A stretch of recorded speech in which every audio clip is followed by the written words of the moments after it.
Get ready to do some serious Googling because this list is chock full of kinda semi-familiar faces.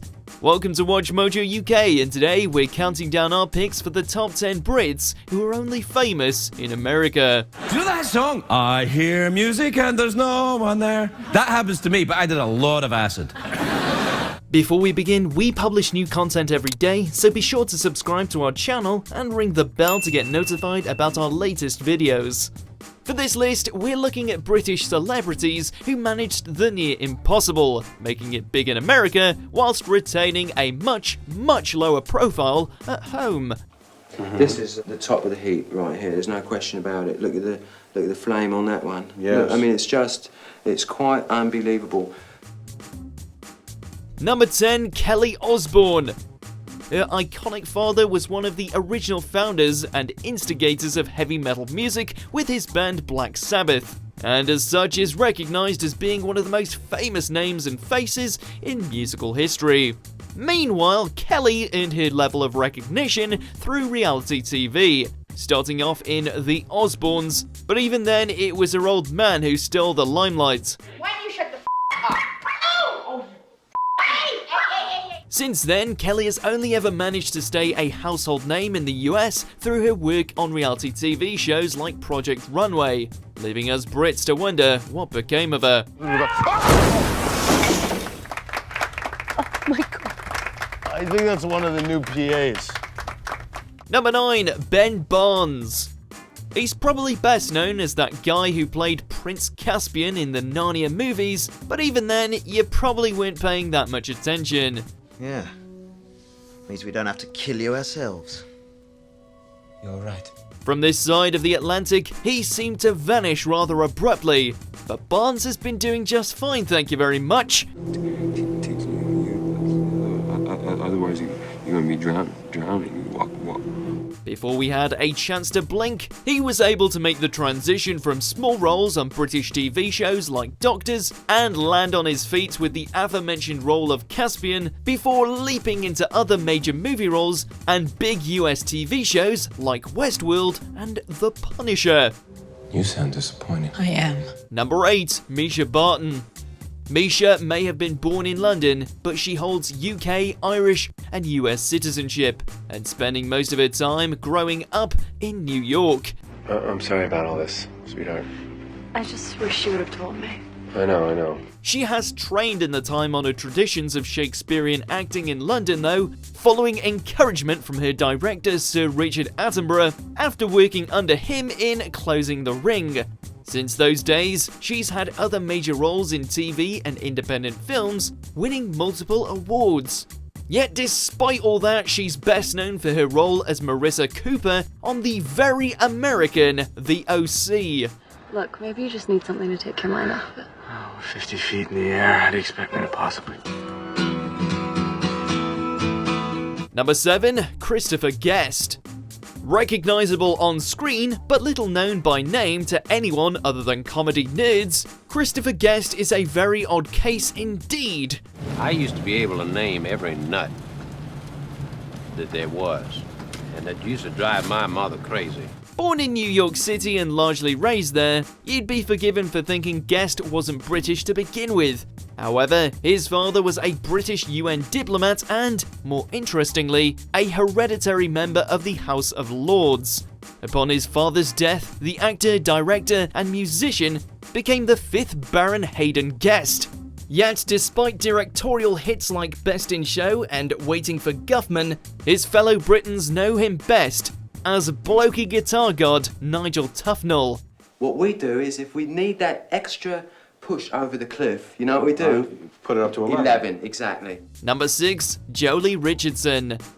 Despite being born to the prestigious British family of acting royalty, the Redgraves, and performing as Lady Chatterley, chances are she's not ringing any bells.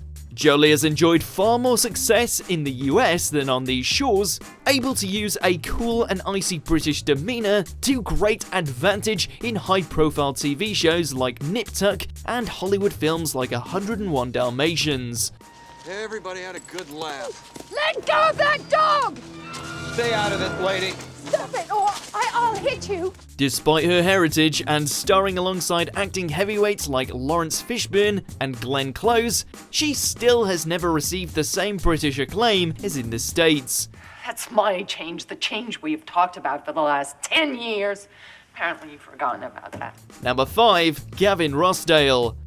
Even the shortest listen will give Bush away as a 90s grunge-influenced alt-rock band. And in a post-Cobain world, Bush was just what America wanted at the time. Yet, while their debut album, 16 Stone, sold 6 million copies stateside, it sold just 60,000 in Britain. That's less than the population of Wallasey most days. Frontman and songsmith Gavin Rossdale is far and away the best-known member of the group, and found a measure of solo success and popularity in America, especially during the years he was Gwen Stefani's lesser half. But in Britain, well, he's as famous as Bush. Number 4. Robert Irvine. Born in Wiltshire, Robert Irvine went on to train as a chef upon enlisting in the Royal Navy aged 15. Volcano! Since then, he has used that experience to help train and advise the US Navy on its own cooking. But he's best known overseas as a host on the Food Network, with many cooking shows like Dinner Impossible leading to his even bigger success on Restaurant Impossible. This is good, and it's really good. I I go as far to say appreciate it's one of the best pizzas I've ever had in my life. Wow. And I don't say that very lightly. Seriously? But in addition to American fame, there's also been American infamy, such as the questionability of some of his claims of success and accolades, which led to his withdrawal from the Food Network for a spell, all while remaining an unknown in Britain. No, that way. Right? You're in timeout right now.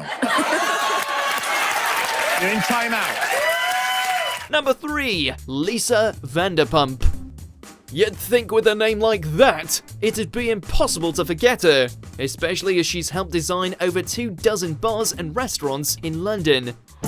Miss Avoidability, what about that one? That might be better. But over here, she's only really known for a few appearances in older British films like Killer's Moon, as well as a short film in the 80s with new wave band ABC. We met at a party. Do you remember?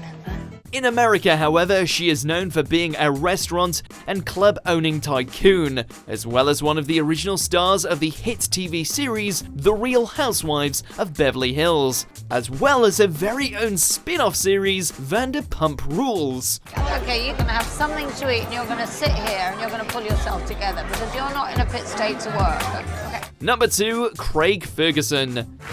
This joke may be the funniest joke ever told in the history of horseman television.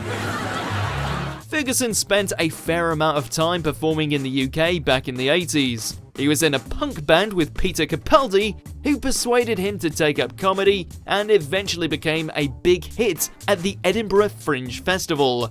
His American agent saw the show, recognized his talents and whisked him away, and was able to land him a recurring role on The Drew Carey Show. Can I get a personal day off? Well, I'd love to give it to you, but I don't see what's in it for me.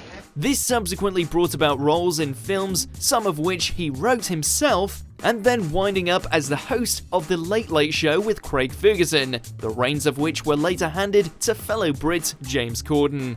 What do you do for a living, James? I don't do anything at the moment. I have no fixing. Get used to it. Number 1. John Oliver. Hey, remember how good John Oliver was on shows like Mock the Week? No? Not surprising. So the hunt for the New England manager is now on, but the most exciting thing about this is it's actually going to be a hunt. The FA have bought a pack of hounds. Despite making the rounds on the UK stand-up circuit in the 2000s, Oliver promptly vanished, and due to comedians like Frankie Boyle and Jimmy Carr stealing the limelight, no one really noticed. Unbeknownst to us, he was in America working with Jon Stewart on The Daily Show, before landing his own hit series Last Week Tonight on HBO. Is that really happening, Philip, or is that some kind of crazy paranoia? The show's been an American satirical mega-hit, with its exposés and stories often making headlines themselves. Who knew? It's cute, although when you think about the actual consequences, it becomes quite sad. Do you agree with our picks? Check out this other recent clip from WatchMojo UK and be sure to subscribe and ring the bell to be notified about our latest videos.